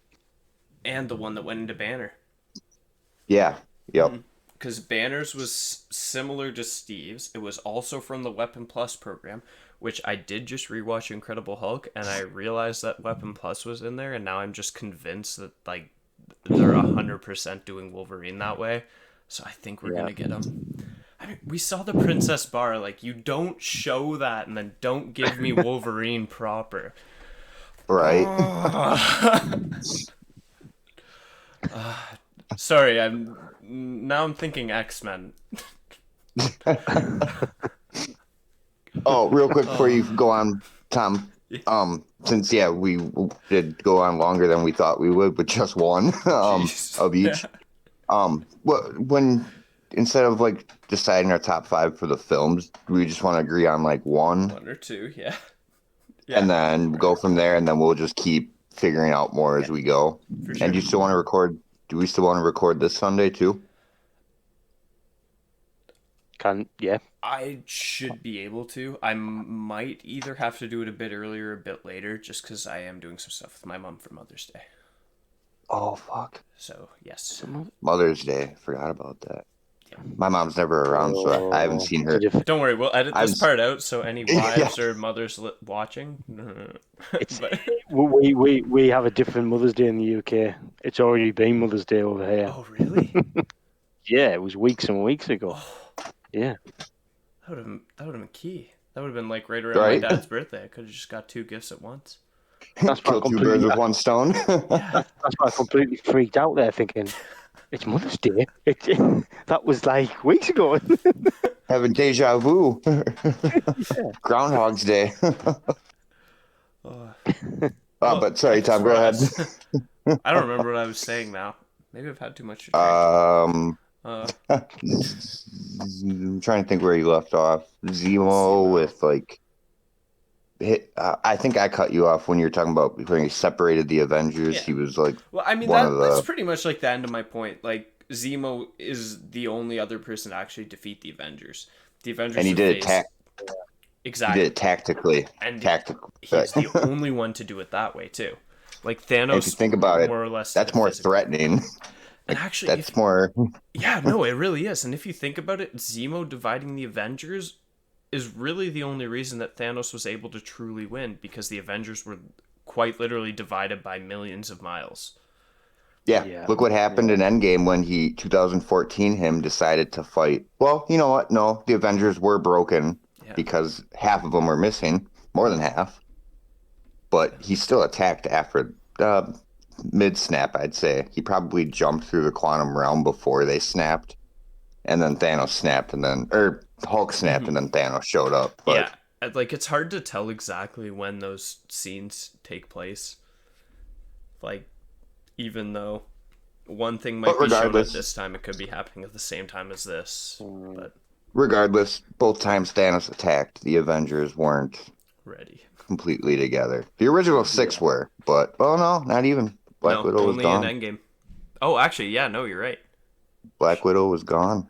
Mm-hmm. Oh, yeah. And Captain Marvel was off planet Temporarily.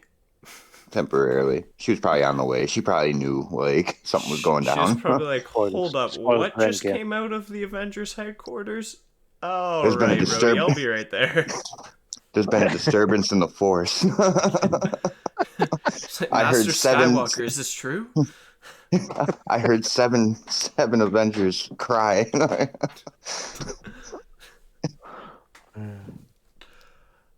Right. Oh. But yeah, my unofficial number one is Zemo. But the true one is Okay. Loki. Oh, so am I the only one that's gone for Thanos then? All right. I okay. was literally so close to putting Thanos number one. To be fair, I could have easily put Loki as number one. So it doesn't.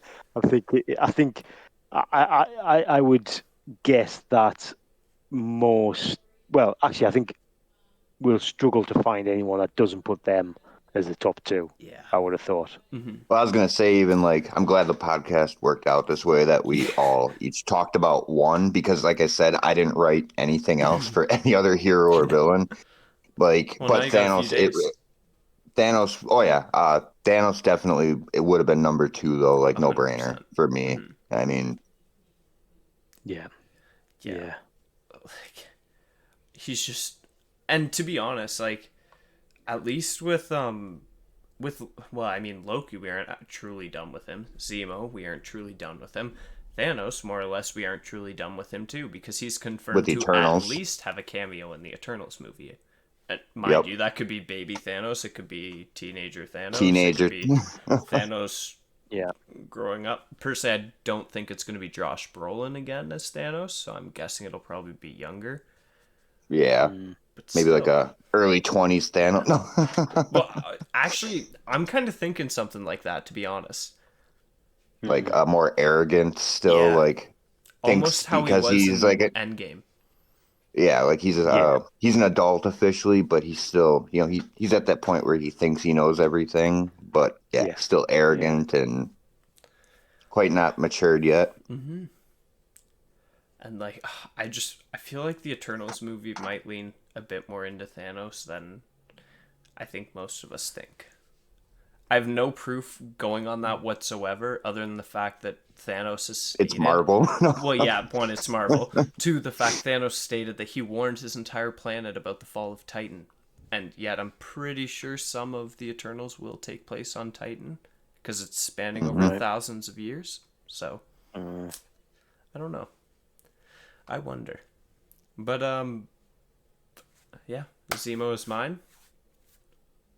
So for the movies, real quick, if we didn't explain it the last podcast, we wanted to do or talked about doing our top 5 movies, which we know we've done in the past, but our top 5 between the three of us that we can agree on. And what we would do is, the first movie, let's say Winter Soldier, we all just agree on, and then break it down, little hints of things that actually happened, like in Falcon and Winter Soldier, how that movie could correlate to what we see now. That being said, do we all agree on the number one movie between us three in our list? If it's Soldier not for that, me. it's Endgame for me. And I think I Winter mean, Soldier, there's nothing's really that close to it. Mine would be Winter Soldier, and honestly, if we're gonna number 2, it would be Endgame. I mean, if we all agree on that way we got the first 2, and we have more time than to figure out the other 3. Yeah, I was gonna say, I'm thinking just off the top of my head, maybe Iron Man 1, Ragnarok, and Infinity War. At least those 3, probably Avengers 1 mixed in there. Well, we can make it easier. I definitely agree with you on Ragnarok and Infinity War. Yeah. And you know what? I'm happy. Honestly, I'm happy with them. and I've got maybe Guardians in my top 5. Oh, that's it. No, that's it. So Guardian, well, not in this order. Well, okay, the first 2, Winter Soldier, Endgame. Maybe just do Infinity War 3, just to correlate between the 2. I think Should we do more Infinity so War? my third. Should we do Infinity War first, though? Should we just Go. Winter Soldier, Mhm. but then do Infinity War before Before Endgame. Endgame, Is yeah.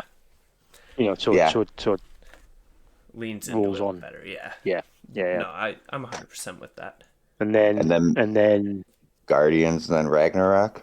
yeah. Leave Ragnarok for last. That way, it would be the last episode before Loki would come out. Is You it? know what I'm saying? Yeah. If we were to do it week by week, we could do Ragnarok and then that week Loki. Because that's why I timed it out. It Yeah. was 6 weeks away. And That's why I did technically, top 5. this is last week's podcast. So we have exactly 5 weeks until Loki comes out. So if we did Ragnarok last, Loki would be coming out 3 days later. Loki is starting sooner. June 2 9th. days sooner. Yep. Wednesdays No, are the new 7th now. Fridays, baby. Is it? Yeah. Is it No, Wednesdays? is it the it's- 7th? The 9th. Ninth. Oh, today's the 7th. Yeah. Was it yeah. the 9th? Today's Sorry, the 7th. My bad. So it's the Today's- 9th, today- yeah. You're right. Yeah. I thought you were talking about what today was. No, I thought it was. Today is but no, I thought it was the June the 7th, but it's not. You're right. It's June the 9th. But yeah, if we all agree on that order, I think that would work out perfectly. I think that's the most perfect order it could ever be in. And then, would you guys want to do then? That way, we could spend half the episode talking about the movie, and then the other half finishing our villain and hero conversation. Yeah, sure. Could do that. Yeah. And we could Yeah. just do our next down the list for each of them. Yep, exactly. Or if, like, Yeah. I guess we could do what I did, and if they've been listed, you could just maybe pick I was one. gonna say Wing it. the villains we've already knocked off the top 2, haven't we? So Yeah. And I have a feeling, like, I don't want to speak for you guys, but, like, was Zemo in your list too? No. No? Oh, I don't know. oh, I don't know. okay. I can say I don't know. Okay, I really want to hear Krista's list now. Just as a whole. I'm curious. I could list them and then we could talk about them later. Do we want to do that or not? I mean, maybe. I'd be okay to list mine as well. At least the villains, because I feel like our heroes will be different for sure. Yeah, mine. I'd be okay with you that haven't- too. But because that way I can maybe pick. But no, I don't want to like pick them, and then I don't really like them. You know. So how about this? Just list them, but we'll talk about them on another podcast. Yeah. Oh for sure. yeah. That way, when I write shit down, you know, like I'm not. Yeah. Go on, Tommy. You, give us your top 5 heroes and villains. Then. Okay, so for villains, number 1, Loki. Number 2, Thanos. And number 3, Zemo. Then at number 4, I have Killmonger. And at number 5, I have Mysterio. Ooh. Okay. My top 5 heroes, which I guarantee you this will shock a few people. Number 1, Spider-Man Peter Parker. Number 2, Scarlet Witch Wanda Maximoff. Number 3, Like it. Doctor Strange. Number 4, the White Wolf Bucky Barnes. Number 5, Scott Lang Ant-Man. Oh, Yeah. Okay. I like it. Yep. Okay. Should I do mine? Yeah. Yeah. I'll do the villains first. Then it's we've had number 1 Thanos, number 2 Loki, number 3 Killmonger, Yep. number 4 Vulture, Oh, and then number 5 Hela, with Winter Soldier and Yon-Rogg as sort of notable characters as well. So then on to my heroes. Number 1 Spider-Man, number 2 Cap, Steve Rogers. Number 3 Rocket, number 4 Natasha, and then I've been back and forth with these two, so I'm just gonna have to name both. Nick Fury and Thor, and I can't choose. Did not Can't think of choose. Nick Fury. I can't choose between the two of them. Chris, So- I'm not gonna lie. I thought so when you were like Cap. Steve Rogers. I thought you were gonna say number 5, Captain America, Sam. Sam, yeah, same here. And Sorry, I was almost thinking, since I didn't write my list out yet, which I'm still gonna think about, sit down and like really think about. I was kind of thinking earlier, like, ooh, do one hero as Winter Soldier or Bucky, and then the A villain as Winter as Winter. But like at the same time, though, I could chalk that up into one huge conversation if I did them both on the same. So I'm not gonna do that. I just kind of thought, you could, but yeah. It's. I mean, I think I touched on this at the beginning of the podcast. It depends on your criteria on how you're picking your heroes and villains. Yeah. And, Yeah. Well, I just do what you want. I would say. You know, mine's just purely on what I like. You know, who I think I like, and you know. But well, that's what I actually like about doing this, because even though you guys had the same hero, like the reason why we picked our hero though was all different. Oh yeah. You know. Yeah. I mean, but in the sense that the same though, growing up, that it was our favorite character. That was the same, but there's other attributes that, why we. So I like that, and I'm interested to see discussions further on it. I think you're right. I think that's why the heroes certainly is a lot harder, because probably rightly so. The end, Marvel have concentrated on making the heroes very likable characters. Yeah. Like, they've all got really good backstories. The sort of the arcs. They're giving them all arcs. Even the lesser characters, to me, Bucky is a lesser character. Maybe not necessarily now, but he was. But yet, you've still given a character like that an arc, in which I suppose over 10, 12, however many years now, it's not that's easy, but you've got a lot of time to do that, but you still have to do it. Right. And I think that's why it's difficult to pick. Not necessarily difficult, but probably why everyone's got the different favorite heroes. The villains is a little less complicated. I suppose beyond 2, maybe 3. But after that, I think you might, we're all going to pick the first the first top 2, aren't we? We've picked the same, and it's straightforward. Yeah, we are. After that, okay, me and Tom's both got Killmonger in our top 5. Again, to me, for me, that was straightforward, but maybe not for others. After that, I must admit, it wasn't necessarily easy. To pick, because not because they were that good at villains, just because probably they were that weak. It was like who to pick, but and like especially personally for me, Phase 1 and 2 villains especially, other than with the exception of Loki, they didn't stick kind around. Of throwaway characters almost. They are all dead except for like Abomination's still alive. Samuel Stearns wasn't even a villain in the Hulk, but he's still alive. Justin Hammer's still alive, and can you name me any more that are? Because I can't. At least not from Phase 1 and 2.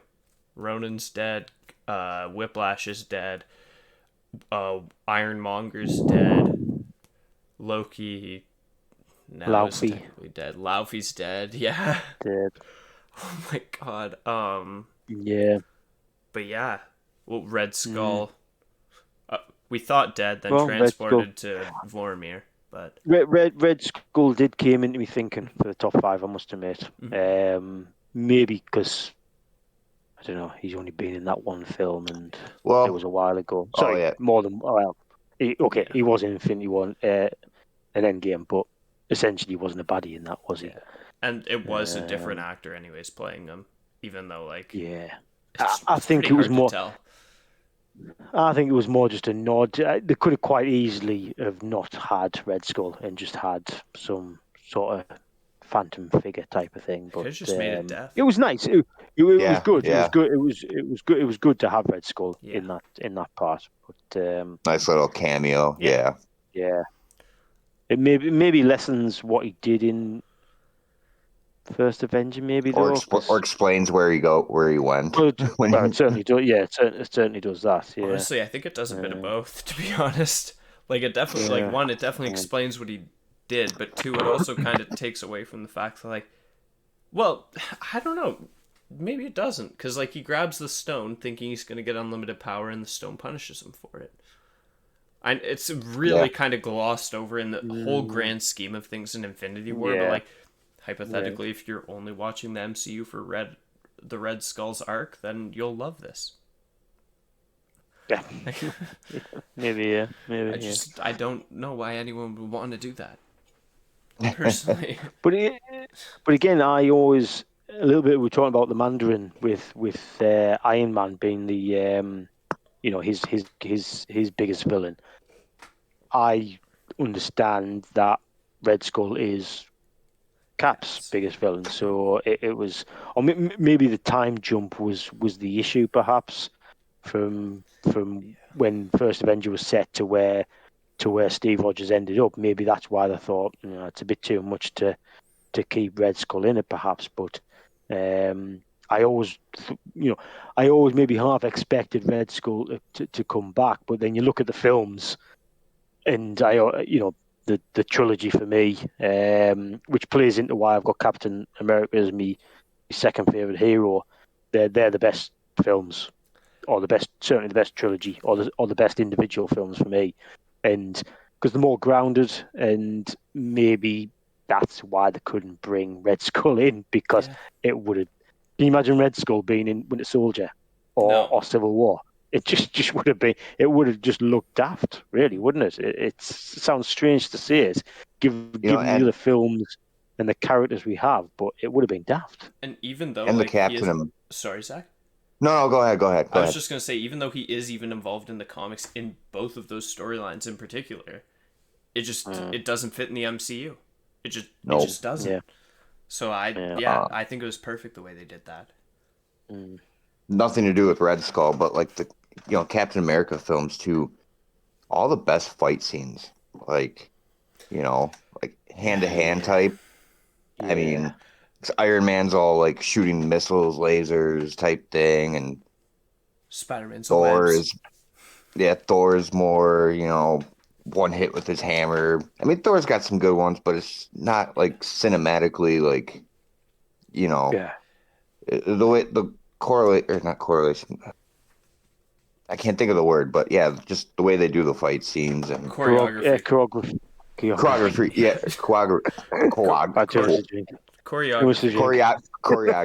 Yep. There, we all got it. Corey. Something-ography with a C. Choreographics.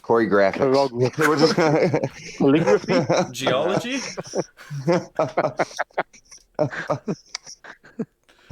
Psychologist. Orthodontist. The thing is, Zach, you're verging on the reasons why I've put Captain America as my number 2 hero. Basically, the films. Yeah. But I thought you were going to talk. We'll get on to that. We'll get on to that. They're gonna say my mispronunciations are the reasons we don't drink during podcasts. Are you kidding me? That's definitely the reason we do drink during podcasts. when we drink during podcasts, we end up going over 2 hours. Yeah. Oh, shit, again. But yes, we'll get on to Captain America in as my hero number 2 in a different podcast. I'm hyped for that. I'm hyped for you guys to hear why I have Ant-Man on my list at all. Yeah, because I know both of you had that movie very low. Both of them. No, well. Was it Ant-Man? Yes, the Wasp? I did. Oh, Ant-Man the Wasp was very low for me. But hold on, where did I have Ant-Man? Hold on, I've got it here. Was that in the middle of the pack for you? Oh yeah, Ant-Man was in the middle of the pack, but I do love the film. I think it's one of those that could have quite easily been higher. I do like Ant-Man. Yeah. I do like Ant-Man as a hero. He could have quite easily have been in my top 5, but I remember we did our top 5 and bottom 5, and I remember my bottom 5 was the first Ant-Man film. And then we all were like, why is it not the second one? Like, But I come explained on. it. I made good reasoning though. Oh no, you did. Yeah. but hey, everyone's opinion is correct. You know what I mean? Right? You know? Yeah, exactly. Yeah, I yeah. think I have to change my film rankings again. Well, I mean, I have to add one too now that Falcon and Winter Soldier's in there. But Yeah. I definitely need to change this because I Oh, did rewatch both Captain America 1 and The Incredible Hulk, which are two that I had in my bottom five, and I'm definitely moving those. Yeah. yeah. I've got Especially Cap 1. I've got the Incredible Hulk as my second worst, and that should maybe it should be higher than Captain Marvel. I was never keen on Captain Marvel. See, I have Iron Man 2 as my second last, and I also rewatched that recently, and I think I need to move that up because I don't think it's one of the weaker MCU films the more it's aged I, on. Yeah, I'm all yeah, I'm all for Iron Man too. I like Iron I Man gotta too. change. I gotta change mine too with doing the whole thing with Iron Man today. With everything I was reading, I'm like, shit, and I have to go Iron back Man, and watch some of those films, more recent. yeah, Iron Man 2 does a lot of heavy lifting early Oh, on. yeah. Yeah, It brings in Tasha, brings in Fury, it brings in the whole idea of Avengers. It sets up a lot, and maybe that's why the film itself gets a little bit lost off, perhaps. But even then, Whiplash, for the earlier days, I always thought he was one of the better villains in Yeah. certainly in the phase one. Loki, obviously, steals the show. But apart from him, who would you have as your maybe Red Skull, perhaps? But I liked Mickey Rourke a bit more, personally. I was gonna say, yeah, yeah, it's because of the actor. It has a lot to do with the actor too. I They mean, had true. amazing Yeah, villain true. actors for phase one regardless. Like, Jeff Bridges, Mickey Yeah. Rourke. I'm Yes, trying to you're Yeah. remember right. the guy who played Red Skull, but it was the guy from Inglourious Bastards, right? Yep. And Yeah. then he wouldn't come back though for It Infinity was War, so they one of the two Oh, not it Inglourious recasts. was Bastards. What am I thinking? It was Hugo Hugo. Weaving. Yeah, Yeah. Matrix. Yeah. Yeah, I don't know why I thought it But Agent yeah, Smith. but Agent Smith. yeah. that is crazy to Yeah. think. There's only been two recasts in the whole MCU. Cassie Lang 3, got recast. Yep. 4. Oh, Don Cheadle too. Yeah. Don Yeah. Cheadle, Ed Norton. Wait, Shit, so that's right. Terrence Howard to Don Cheadle, Ed Norton to Mark Ruffalo, person from Endgame Who's to Cassie Newton or something. I don't know what her name is actually. I think I'm just thinking Cassie Lang, the new actor for Cassie Yeah. Lang. But I don't consider Oh. that just because that's an age gap though. No, because it's different from the version in Endgame too, where it was time jumped. Like they cast a different person. Huh. I Who didn't pay who are we on attention about to here? that. Are we on about Cassie Lang? Yeah. Are we? Oh, I didn't She's pay different attention to from- that then. Yeah, like in the, I think it was in the investors, the investors call in December when Marvel announced. Well, I think that was when they first announced that Black Panther 2 was going to continue to be on pace for when it's supposed to release, and they announced Right. Fantastic Four. They also announced that they had cast someone else as Cassie, which I think like we knew they were going to do for Endgame because obviously she got older, but now Yeah. they've done it again. So right. Did you know? And I didn't. This is something I picked up not so long ago. In Endgame, Hawkeye's daughter is one of the Russo's daughters. Yep. Didn't? Yep. Yeah, I didn't know that. I thought it was pretty cool. My question You, is, you, you guys obviously knew that, so better than me. I My only question knew that is- because I watched like their one interview like a week after the movie they came out, and they were like, "Oh All yeah, right. like the kids in the scene with the Hulk, like yeah, like that's our nephews and everything, and like oh yeah, like we really pushed like art, like she was gonna be Clint's daughter, and it was like oh okay, like yeah, that's super cool. Yeah. Personally, I think the daughter had the best acting out of all of them, in my opinion. my question, I think it was Anthony Russo. He's the one that was in the meeting with Yeah. Captain, That's Joe. but he was Yeah. or Joe. Okay, but he was also Nick Fury's doctor, and I want to know: are those characters the same person? In that, Oh, you know, what in Winter Soldier. in Winter Soldier? Oh, and then an Endgame. Like, I'm sure they are, because how else would Captain, like, maybe Cap knew him, and that's why he had the little meetings or therapy sessions. Like, That would hey, make sense. I didn't know that. I didn't know he was the doctor I just in Winter Soldier. I just always kind of wondered, like, okay, did they stick to their storyline, and is he the same character, or Well, it's almost like the thing of Peter's teacher being the one guy in Incredible Hulk who's sitting behind the computer, like doing his work, while Bruce Banner's in the computer lab doing something else.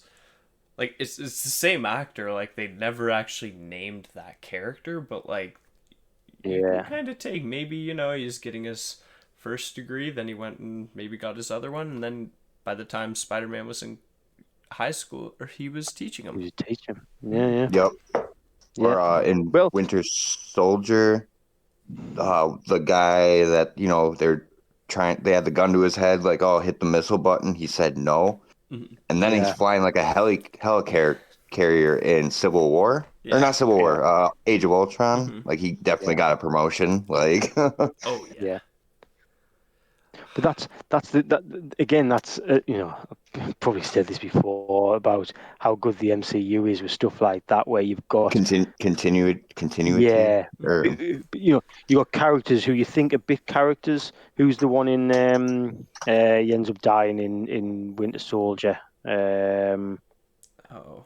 They throw him off the roof and Falcon catches him. Sitwell, Jasper Sitwell. Yes, yeah, yeah, he'd been in previous films just as big characters, and lead him up, and just things like that. Because that character could have just been anyone. You know Yeah. what I mean? Didn't have to be someone who'd previously been in. But it's nice how they sort of picked the little characters, and obviously Far From Home. You know, obviously going back mentioning right back to Iron Man. The first Iron Man having characters, I still can't things believe like that that, one. which is just really really good, really good. Mm-hmm. Yeah. And Okay. we're only gonna get more of that in the future. But yeah. Yeah. until the future, I believe that will be the end of this podcast for us today, guys. So thank Yes. you all for tuning in. Definitely a little bit of a longer one than the Yeah. last few have been. But Yep. yeah, well, we hope you enjoyed. We'll definitely be coming back with a few, well, I guess it'd be a second or maybe a 10th look over the movies, and also a few more of our favorite characters and just why we chose them. Like you already heard them here, but we'll go a little more in depth next week. Except for mine, you didn't hear all mine yet That's because true. I didn't write them down. So we're all Don't going to tell be them that. surprised, including yeah. Even I'll be surprised by my list when we're on our next podcast. I don't even That's know who they perfect. are. That's gonna be awesome. Well, honestly, I guess we'll more than likely see you in 2 days Yeah, because that's 2 for probably 1 when we'll this be week. doing it. But yeah, see you later, guys. Thanks for tuning in, See you later. and See y'all. have a good 2 days. Yeah, see y'all later.